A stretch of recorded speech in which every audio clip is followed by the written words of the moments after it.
Assalamualaikum warahmatullahi wabarakatuh. Bismillah, alhamdulillah, la haula wa la quwata illa billah, amma ba'dah. Hadirin yang dimuliakan Allah subhanahu wa ta'ala, alhamdulillah wa syukurillah, Al-Azhar Shifabudi Cibubur mempunyai program terbaru, program unggulan dan layanan, yaitu pendidikan karakter generasi Qur'ani 18 sikap. Fokus kami untuk mengembangkan akhlakul karimah peserta didik dan seluruh warga Al-Azhar Shifabudi Cibubur. Berikut kita akan mendengarkan tausiah dari Ustadz Taufikur Rahman mengenai Ramadan bulannya Al-Quran. Kita akan nanti mendapatkan gambaran beberapa sikap yang baik, diantaranya adalah sikap mutu, di mana kita harus bisa memanfaatkan bulan suci Ramadan ini agar kualitas dan kuantitas keimanan kita tentang keagamaan lebih baik. Kemudian kita juga akan mendapatkan gambaran sikap rajin, di mana kita harus bisa memanfaatkan bulan suci Ramadan ini untuk rajin berlomba-lomba dalam kebaikan, apalagi membaca Al-Quran. Kemudian juga kita akan mendapatkan sikap disiplin, karena sebagai seorang muslim kita harus bisa disiplin waktu, memanfaatkan waktu dengan baik, apalagi di dalam bulan suci Ramadan. Dan yang terakhir kita akan mendapat gambaran tentang sikap takwa, karena kita ingin sama-sama di dalam bulan suci Ramadan ini ketakwaan kita meningkat di hadapan Allah Subhanahu wa taala. Selamat menyaksikan, mudah-mudahan banyak sekali manfaat yang kita dapat dan Allah Subhanahu wa taala memberkahi kita semuanya. Assalamualaikum warahmatullahi wabarakatuh.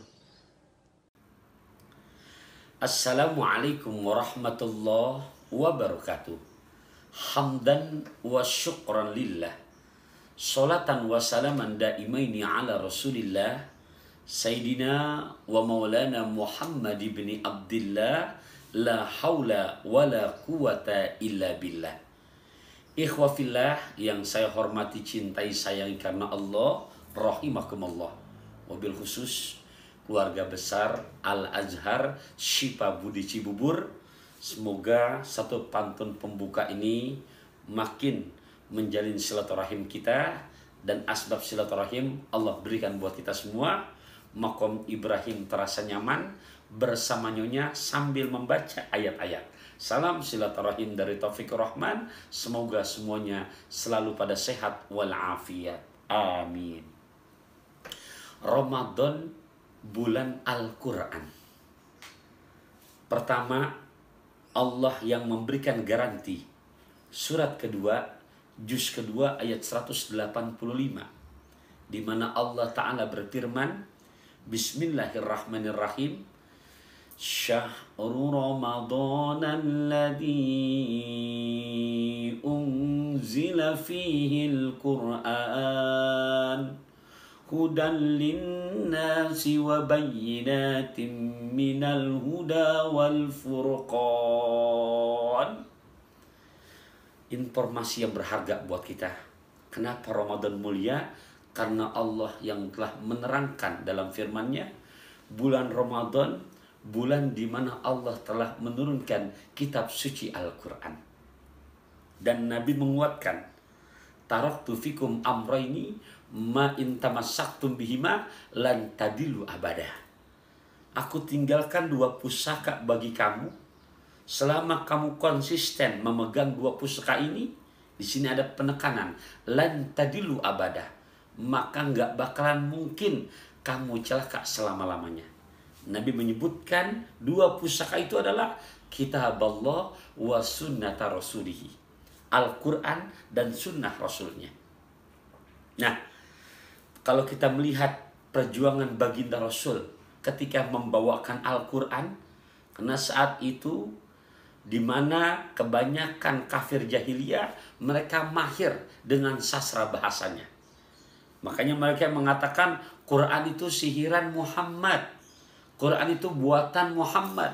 Allahu Akbar. Sampai Allah tantang di dalam Quran kepada mereka, Yang pertama Allah tantang di surat ke-17, juz ke-15, tepatnya pada ayat ke-88. Bismillahirrahmanirrahim. Qul la inijtama'atil insu wal jinnu ala ayyatu bimithli hadzal Qur'an la ya'tuna bimithlihi walau kana ba'duhum li ba'din dhahira. Katakan kepada mereka ya Muhammad, sungguh sekiranya mereka mengatakan Quran buatan engkau, silakan kumpulkan manusia yang pandai-pandai dengan sastra bahasanya. Sekiranya kurang manusia, silakan berkolaborasi, minta bantuan jin. Demi Allah saya katakan, ternyata mereka tidak mampu menandingi tantangan Allah. Allah tantang lagi yang kedua di surat ke-11 surat Hud, juz ke-12 ayat ke-13. Di mana kalau kamu nggak mampu 30 juz membuat seperti Quran, Allah tantang agak menurun di sini. Am yaqulu naftaro qul fa'tu bi asri suwari mislihi muftariyat. Buatlah 10 surat saja yang semisal dengan Quran. Mereka nggak mampu menandingi tantangan Allah. Yang ketiga Allah tantang lagi di surat Yunus surat ke-10. Juz ke-11 ayat ke-38. Apa tantangannya Allah kepada mereka yang mengatakan Quran buatan Muhammad? Yang ketiga menurun ini. Apa? Am yaqulu naftara qul fa'tu bisurah. Apakah mereka masih mengatakan Quran sihiran Nabi kita Muhammad? Silahkan buat 1 surat saja yang semisal dengan Al-Quran. Mereka pun tidak mampu menandingi tantangan Allah. Sampai yang terakhir Allah tantang lagi pada mereka di dalam surat At-Tur ayat ke-34. Surat ke-52 juz ke-27 ayat ke-34. Apa bahasa firman Allah? Falyatu bihaditsin misli.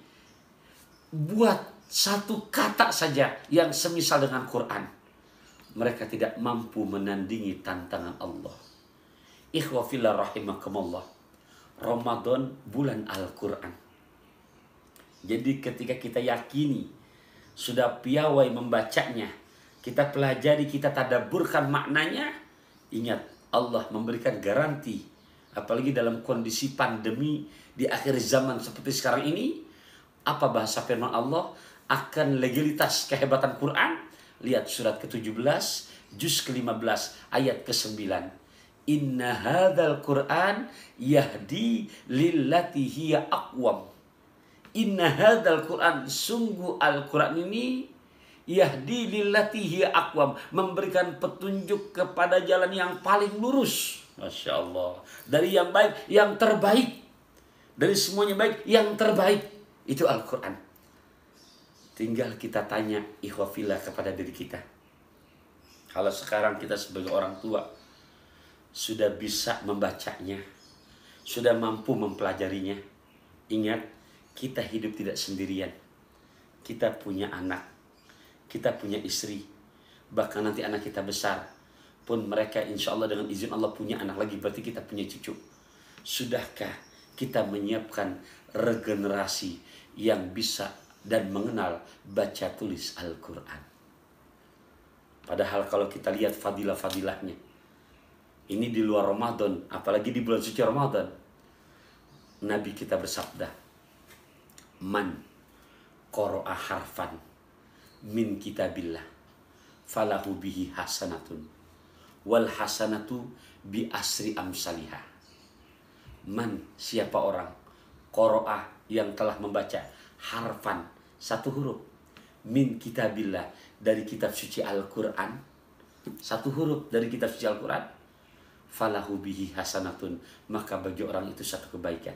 Wal hasanatu, dan 1 kebaikan kata Nabi, bi asri amsalihah, Allah lipat gandakan menjadi 10 kali lipat. Ya Allah, jangan engkau mengatakan, Nabi mencontohkan, jangan engkau mengatakan dengan membaca awal daripada surat Al-Baqarah, Bismillahirrahmanirrahim, Alif Lam Mim, segitu aja tuh. Shadaqallahul Azim. Ini contoh. Sampai Nabi menegaskan, jangan kau mengatakan itu 1 huruf. Walakin alifun harpun, walamun harpun, wamimun harpun. Alif satu huruf, lam satu huruf, mim satu huruf, maka 3 huruf udah mendapatkan 30 kebajikan. Tuh. Dan buat yang masih belajar, jangan pesimis. Di mana kata Nabi, orang yang sudah mahir Quran, pandai membacanya, Allah tempatkan bersama para malaikat kesayangan Allah. Sementara yang membaca Quran tapi masih terbata-bata, masih baca Iqra. Yuk, semangat lagi di kesempatan Ramadan bulan Al-Quran ini. Dan setelah selesai Ramadan, kita makin tingkatkan nanti kualitas belajarnya. Sampai Nabi menyebutkan, maka bagi orang yang baru belajar mendapatkan 2 pahala. 1, pahala terbata-batanya. 2, pahala belajarnya. Masya Allah. Bukan itu doang. Syukur-syukur kita bisa menyiapkan regenerasi yang hafal Quran. Sampai dalam hadis yang lain Nabi menjamin, innalillahi ahlina minan nas. Sungguh Allah di dunia punya keluarga. Ikhwafillah, bayangkan Allah punya keluarga. Di saat Nabi menyampaikan hadis ini, sahabat bertanya, kila manhum ya Rasulullah, siapa ya Rasulullah keluarga Allah? Lantas Nabi menjawab, ahlul Quran huwa ahlullah wa khasatuhu. Orang-orang yang gemar membaca Quran, bahkan mampu menjaga hafalannya, itu adalah keluarga Allah yang ada di dunia. Ikhwafillah rahimakumullah. Yuk kita sebagai orang tua bisa masuk surga gara-gara anaknya. Tidak sedikit besok orang tua masuk neraka gara-gara anaknya. Sederhana bahasa Al-Fakir, ke rumah mertua nenteng colenak, duduk di taman bersama tamu. Orang tua yang sayang anak, bekali mereka iman dan ilmu. Baca Quran, duduk di taman, di hari Jumat waktunya istirahat. Kalau Quran kita jadikan pedoman, insya Allah hidup selamat dunia akhirat. Terima kasih perhatiannya. Maafin kurang lebihnya. Bagaimana cara membelah kalau bukan dengan belati. Kalau ada kata-kata yang salah, mohon jangan disimpan di dalam hati. Akhirul kalam. Wassalamualaikum warahmatullahi wabarakatuh.